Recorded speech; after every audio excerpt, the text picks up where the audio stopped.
Before we get started, I want to thank the teachers for coming back. Would love to see a few more of them.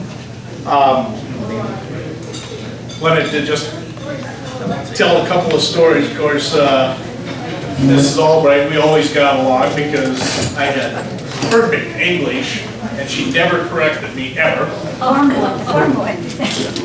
Chief, well, I still remember one time this smart aleck kid told him something down in shop class, and you know, I mean, I was taller than him. What was there to worry about? He said, you know, if you say something like that again to me, he said, I'm going to stuff you in that big sink. Mark, remember that big sink? And I started laughing at him, and I said, you and what army? And about 30 seconds later, I was stuffed into this sink with the water running full blast on me. So I did learn to respect my betters.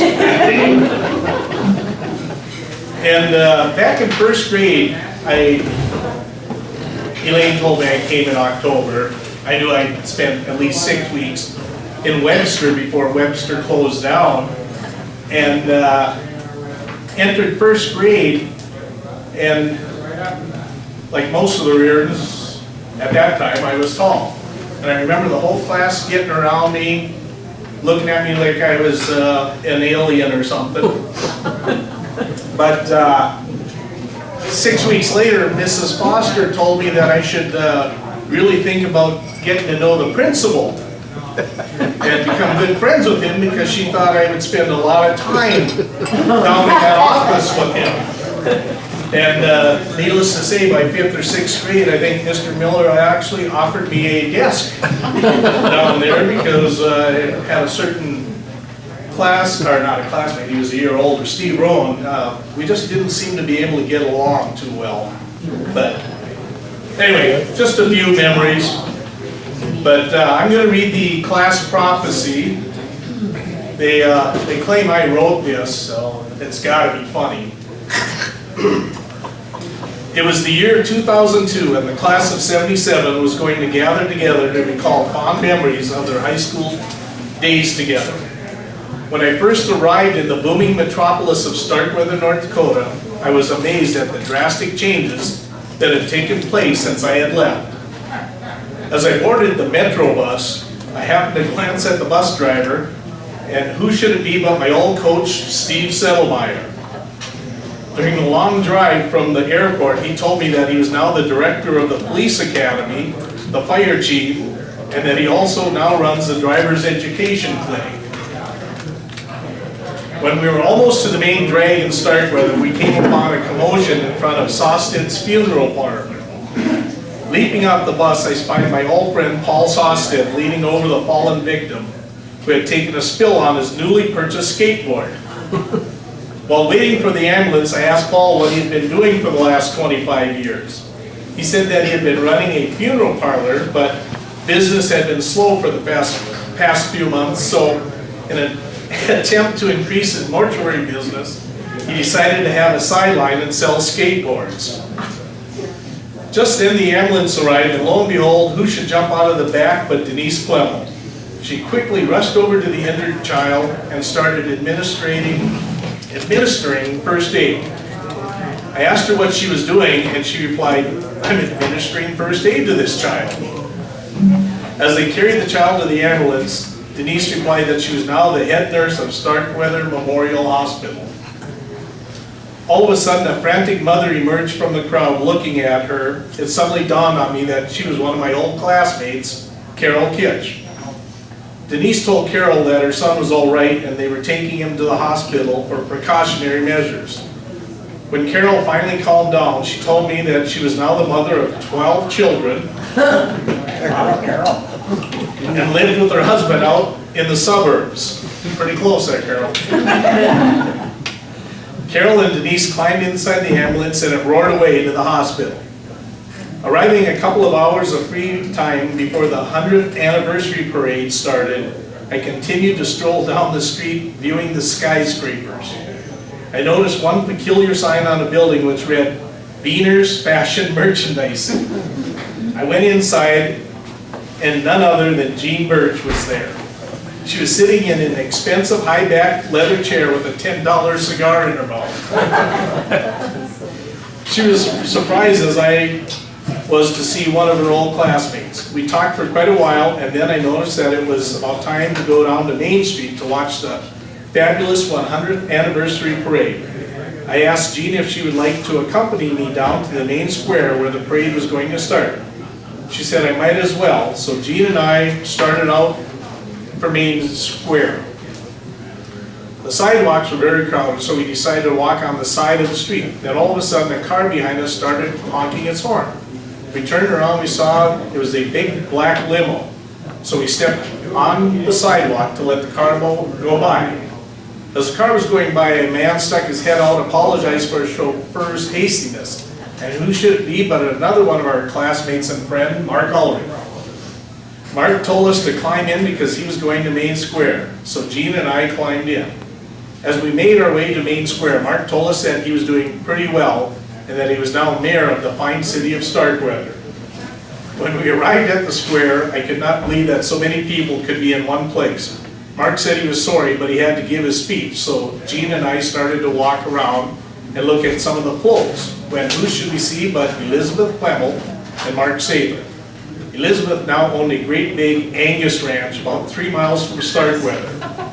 She was very well known for her Angus cattle. Mark was now a big farmer in Starkweather vicinity. He told us that he farmed 137 quarters of land and that he was planning on buying about 50 quarters more because his farm was really kind of small. Then I spotted Tim Anderson. I asked him how he ever made the start quarterback at Grand Forks Grenades, one of the better pro teams. And he said that to make a pro team... Silence your phone, please.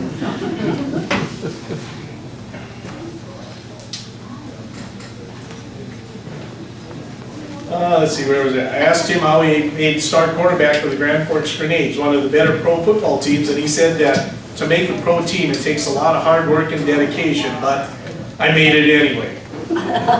Tim and I decided to walk around and see the sights as Jean and Elizabeth said they would see us later. As we strolled down the street, we were keeping our eyes open in case we spotted some of our other classmates. And right then, out of nowhere, came a bunch of little kids and a teacher. The teacher was giving them all kinds of orders. She then turned, and who should it be but Sony Lee. She was now one of the kindergarten teachers and just loving being with all the little kids. Sony said she had to get the boys and girls to some benches reserved for them, so we said we'd see her later in the day when our whole class was going to meet at the country club. As we started to walk around the floats, we noticed a gathering off to one side of the street. We strolled over. Being on the outer fringes of the crowd and also being shorter than Tim, I could not see who the person was that was telling the jokes. So Tim and I pushed our way up to the front, and who should we see but Pat Reardon, the famous entertainer. We spotted both of us and waved us over. We went over and Pat explained that he couldn't stop and talk to us now, but he would see us later, so we left Pat standing there telling jokes. Just then we heard a band start playing, so we made our way to the sidewalk so we could see the parade. And as the band rounded the corner, right up front, leading the parade was the famous tuba player, Sid Beamer. Tim said that he had seen Sid play down in Las Vegas and that he was now a terrific tuba player. After we passed by, the next thing that rounded the corner was the National Guards. They were marching up the street in perfect step. That's when we noticed a short but loud talking general giving orders all the time. The only person that would fit that description from our class would be Elaine Anderson. And sure enough it was. I'd heard Elaine had worked her way up from KP duty to general in just 24 short years, which wasn't bad for Elaine. We watched the parade for a couple of hours, and then Tim and I decided to head out to the country club for a 25th class reunion. When we got out to the country club, we noticed that not many cars were around, so we decided to walk around and look the club over.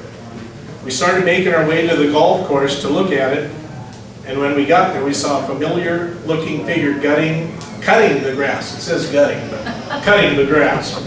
Tim and I walked over, and sure enough, it was who we thought it looked like. It was our old basketball coach, Robert Cook. At first, we didn't recognize him, but Tim introduced himself and then he remembered. We talked for a while and we found out that he had been groundskeeper for the past 18 years. We talked a little longer and then we told him we had to get back to the club.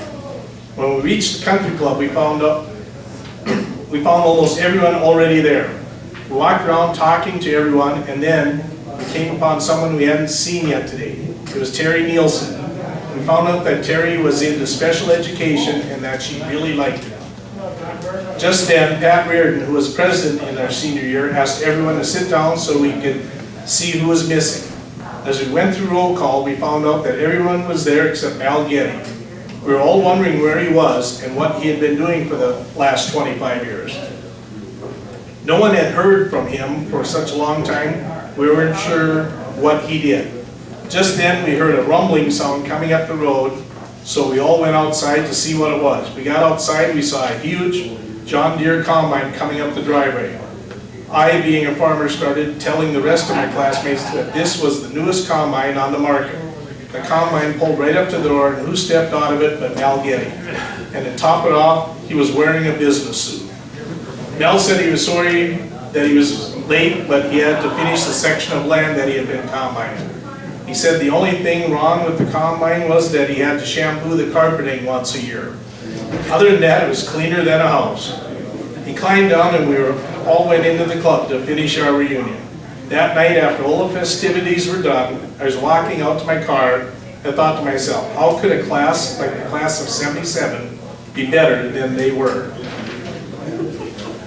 That was our class.